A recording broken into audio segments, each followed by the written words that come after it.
Welcome to Quick Hits. I'm your host, Shannon Smith, aka Podcast Smitty, and I am a fan of sport. I know that I didn't do an episode last week. Sorry about that. I missed you. But the reason why is because I had some family stuff going on. Nothing bad. Just had a family event that I had to go to that I'll be explaining in the conclusion of the show. Got to see my man Tony Loco Soto fight for the first time in a pro boxing match. I'll be talking about that as well too. Looking forward to talking to you about the WNBA a little more. I didn't get to talk about Game 3 and Game 4. We'll do that in typical Quick Hits action. But also, too, I want to talk about this Las Vegas Aces team. Becky Hammon, is she the best coach in the WNBA right now? Is Asia? She is her. Wilson, is she the GOAT? Now, I know that she's not retired yet. I know she's got more career, more left in the tank. But is she the GOAT? If she were to lay it down today, would she be the GOAT of the WNBA? We got to talk about that also, too. This Vegas Aces team.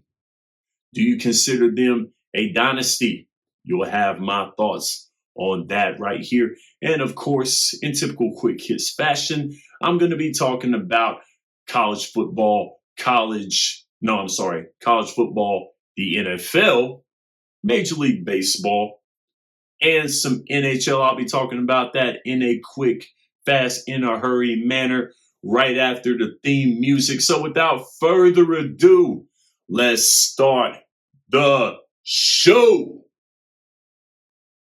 Can't fall off, now they holler he'll turn, thinking I'ma sell out, talking just to feel heard. I never listen, although they say it's Now my man mouthing off with Mike calls me the man that likes to hit quick. So that's what we're gonna do in this segment. We're gonna do some quick hits about the sports this past weekend leading up to this week on to your Friday evening that's coming up right now. So let's talk a little college football right here this past Saturday. A lot of college football going on, but unfortunately, we got to start with a firing.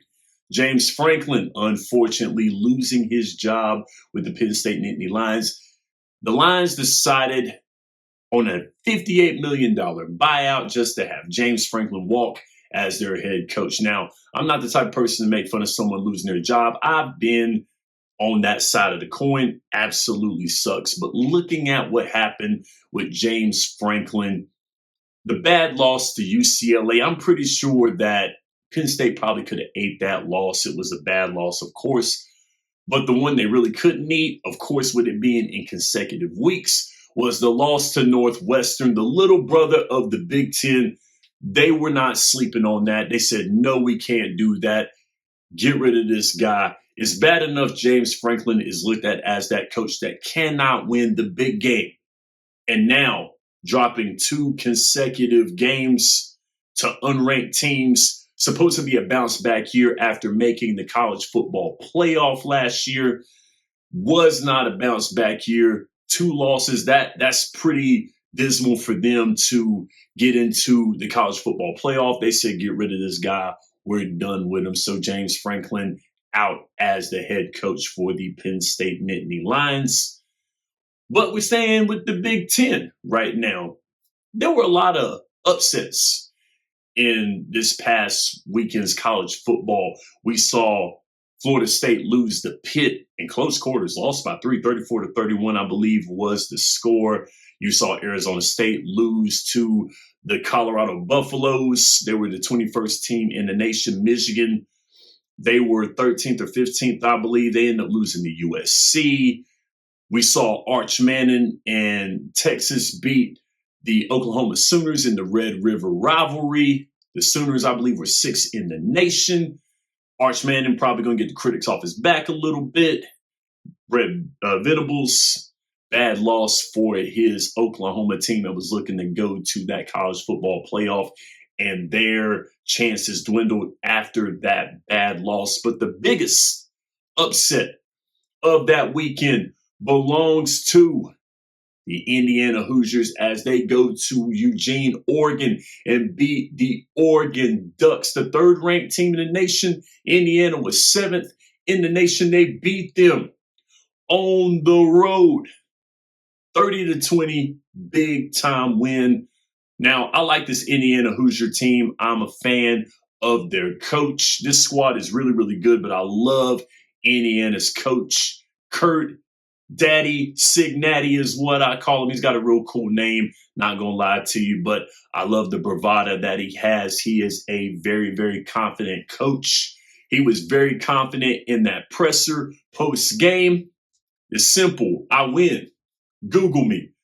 Dropping bars. Coach Cincinnati said, play with something safe. He had enough playing with y'all. He's bringing that team. He's getting that team to the college football playoff. He done told y'all that by saying that. But I started thinking, now I shared this on the Millie Goats podcast, a podcast that I love to watch. Those guys on Sundays and Wednesdays talking about football. Love that podcast. I shared this with them. I shared this with my man Aaron Schneider when we did Sideline Savants this past Wednesday with Jason Colenso, my guy. I told him this. I said, if Kurt Cincinnati wins a national championship, he would have the coolest nickname in all of college football, Cincinnati. Anyway, make sure that you watch my man Aaron Schneider and my man Carson Williams as they host Hoops and Helmets every Tuesday, 12 p.m., talking college football. Aaron, the big college football head. And Carson, of course, he loves college football, but college basketball is his forte. You know he's going to be warming up very, very soon because college football is going on, but college basketball is getting ready as we speak. And that's going to be a very, very good podcast. So make sure that you're watching them too. And then let's go to the NFL, where unfortunately a firing happened in the NFL. Brian Callahan losing his job, 1-5 start with the Tennessee Titans. Of course, the Tennessee Titans, they're in rebuild mode. Cam Ward at their quarterback position. Unfortunately, the rebuild is going to continue without Brian Callahan as a 1-5 season is going on right now. There were some games that Tennessee could have won and didn't win, even though they are on the rebuild. But they decided not to do it. Tennessee at the bottom of the AFC South, looking up at Houston, looking up at Jacksonville, who is having a surprising start right now. I believe they're 4-2. And then the Indianapolis Colts, who were really, really surprising everybody, sitting atop of the AFC South. And, of course, contending for the AFC as we speak. Shout out to Indiana as a state when it comes down to sports. The Indiana Pacers going to the NBA Finals this past NBA season. The Indiana Fever getting to the WNBA playoffs with all the injuries that they had. And now the Indianapolis Colts handling biz like this. Indiana having a great sports year as a state as we speak. But unfortunately, Tennessee not having the great time. The Titans not having a great time right now in the NFL as they are going with the interim coach, and they're still at 1-5 as we speak. But in the NFL, we're going to stay in the NFL for a second. Of course, you watching out there, you may know me out there in the world. You may know that I am a San Francisco 49er fan, and of course, took a loss to the Tampa Bay Buccaneers this past Sunday. Hurts, but Baker Mayfield, he's cooking right now, smoking at that quarterback position, doing a heck of a job. But you know that I also cover the Carolina Panthers on the Tobacco Road Sports Radio's YouTube channel. And of course, I got to say it. How about them Cowboys? The Carolina Panthers' big win against the Dallas Cowboys. First time that they are 500, and I believe in 3 seasons. It's the first time that they have had a 500 record, and it goes on behest of the Cowboys. Big running day by Rico Dowdle. Another 200-yard performance, all-purpose, in consecutive weeks. Big-time game. Glad that the Panthers did it The Panthers are my dad's favorite team. I like the Panthers as well. I got an affinity for the hometown. Me and my man D. White, who cover the Carolina Panthers on the Tobacco Sports Radio's YouTube channel. My man holding down Pasquotank County in Northeast North Carolina. Me holding down Western North Carolina. We have a great time on the show. We had a great show on yesterday talking about the Carolina Panthers. So, of course, make sure that you watch that. But congratulations, Carolina. Great job. Going into Major League Baseball, nothing really big to report, but I'm going to tell you what. I hear all the time how Major League Baseball, the season takes too long. 162 games is too long. I hear people saying that. I do. I hear some people love it.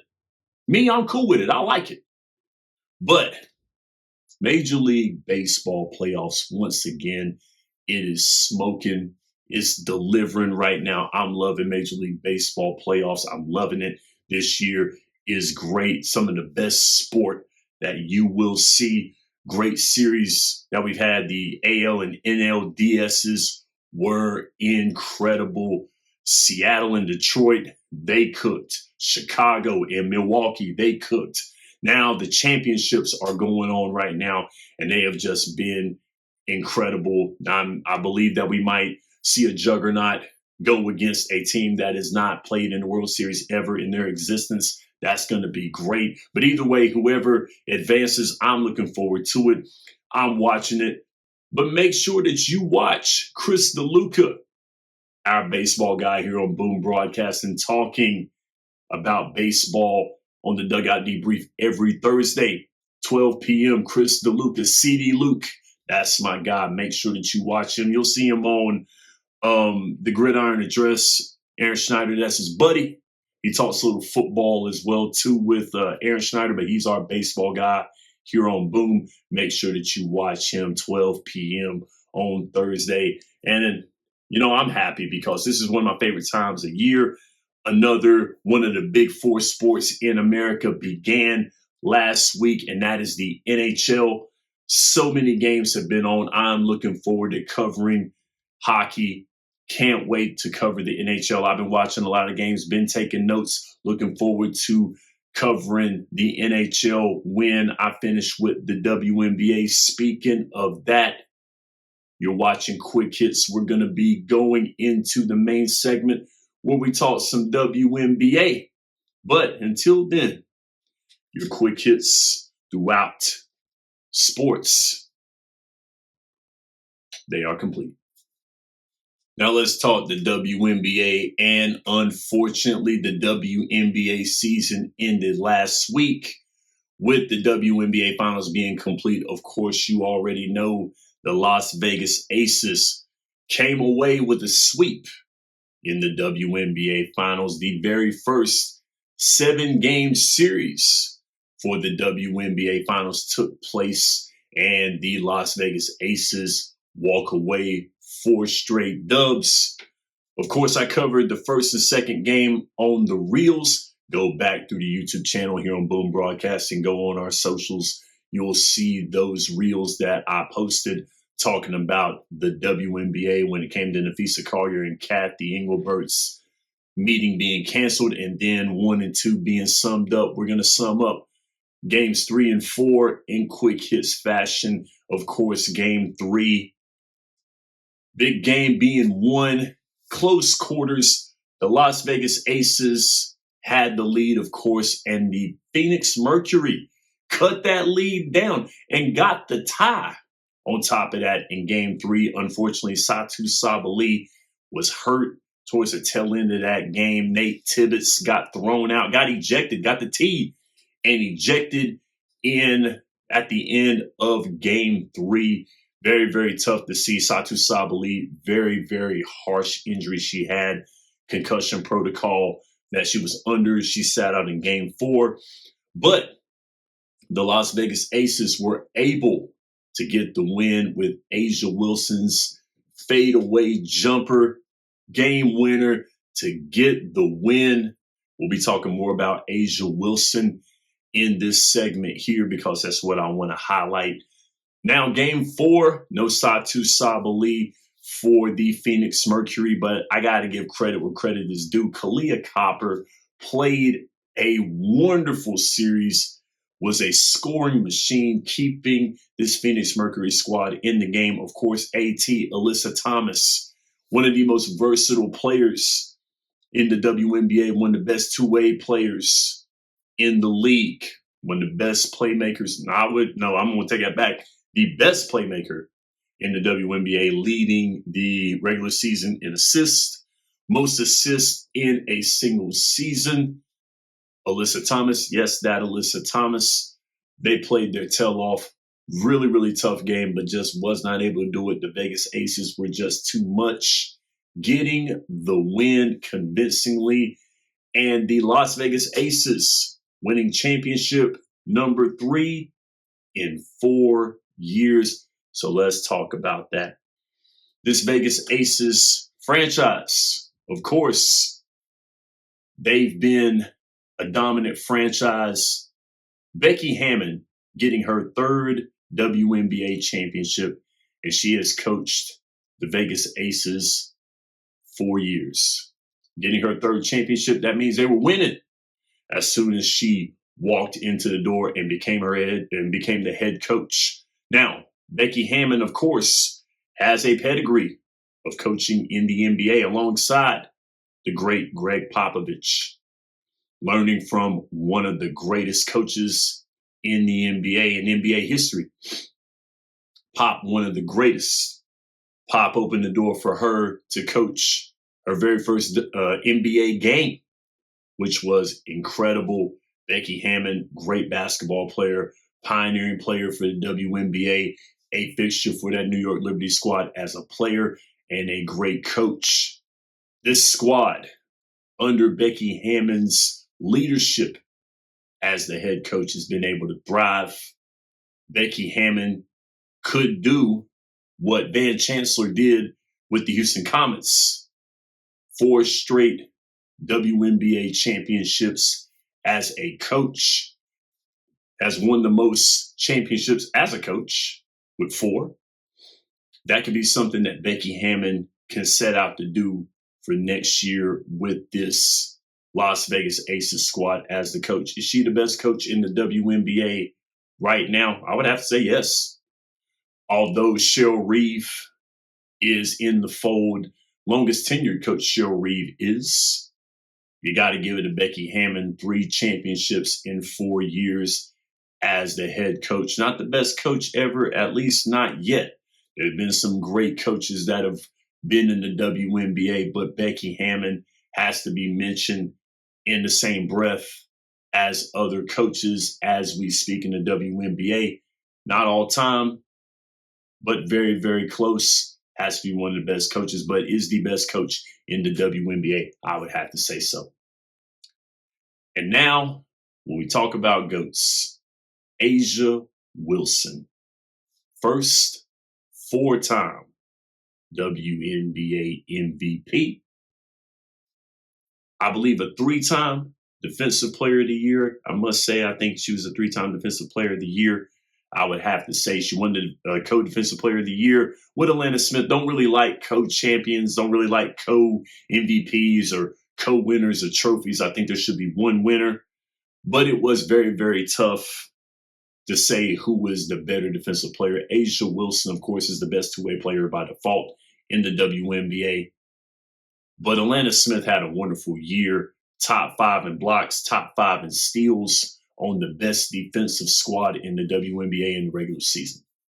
So I got to say, it was tough to see who could win it. In this case, I'm okay with it. I don't like it, but I can live with it.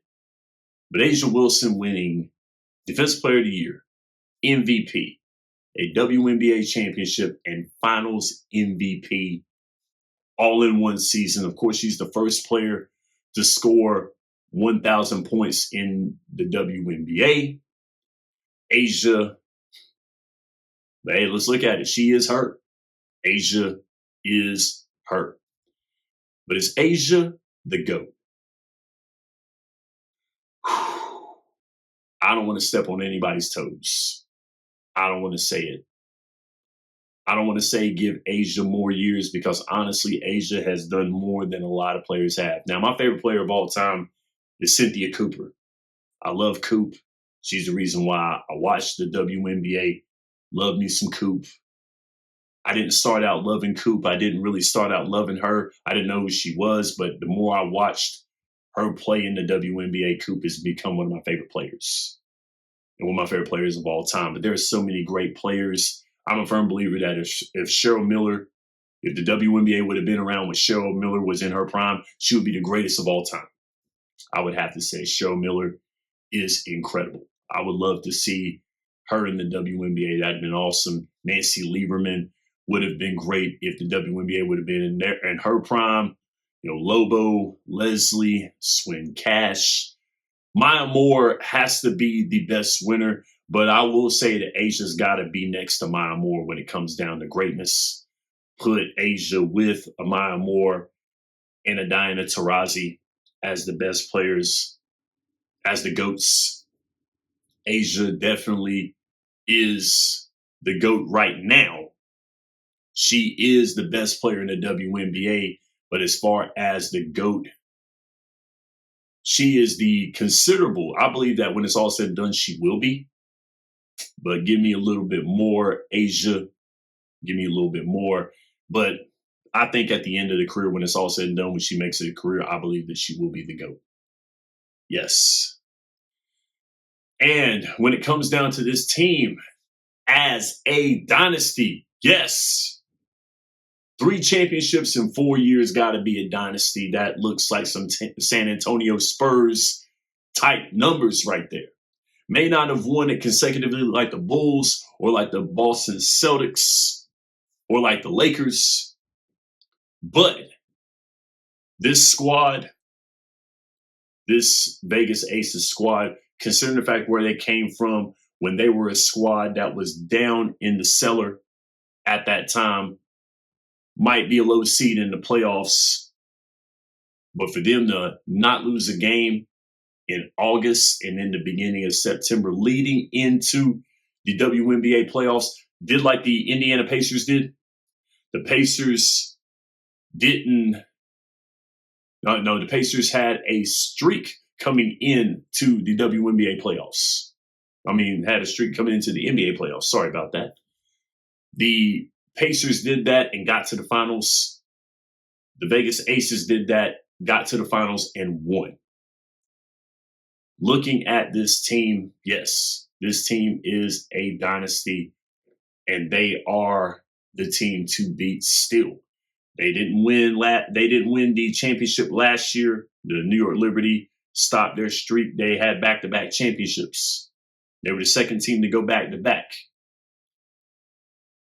But this squad definitely is a dynasty. They have the best coach in the WNBA, the best player in the WNBA, and they have themselves a mini dynasty.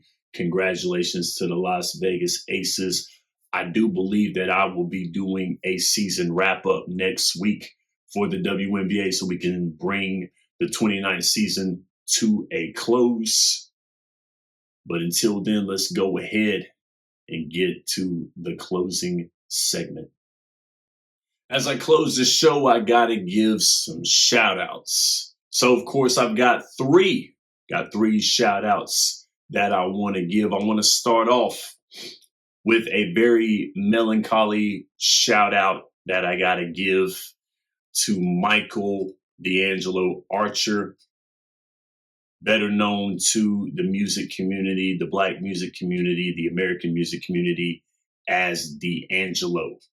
The reason why I'm shouting him out is because he lost his life at 51 years old to pancreatic cancer, October 14th, when he did. When I heard about this, I was hoping that it was Twitter that done this, Twitter off somebody, and it be a hoax, and he be alive and well. But unfortunately, that did not happen.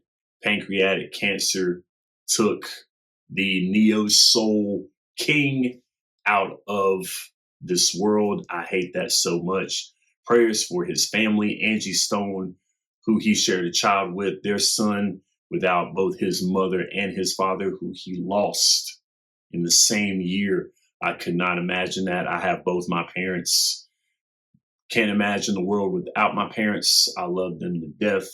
But RIP to D'Angelo. The reason why I'm shouting him out is because I'm a big D'Angelo fan. I remember hearing the Brown Sugar album in 1995 at my Uncle Richard's house in Savannah, Georgia. I fell in love with D'Angelo, love the album, have the album myself. I plan on going to get the vinyl sometime very, very soon. I want to get that vinyl and hear it. I have the album, have it on my iTunes, have the hard copy on CD. I want it on vinyl so I can play it through the house. D'Angelo, I love his voice, great musician, talented human being. Rest in peace, D'Angelo. But I do have a reason why I didn't give you a show last week, and I'll go ahead and give you that reason. And this second shout out is going to my man, Tony Loco Soto. I got to watch him fight for the first time, Rock Hill, South Carolina, last Saturday. Got to go see him. Very, very cool venue that they had. Very, very cool event that they had in Rock Hill, South Carolina. 21 fights. There were amateur boxing matches. There was amateur kickboxing. There was some MMA, pro MMA, and there was some pro boxing. My buddy Soto, he was a correctional officer with me for the better part of 5 years. We worked together. That's my dude. Real, real cool guy. Got to eat with him a lot, have a few drinks with him beforehand, had some great talks with him.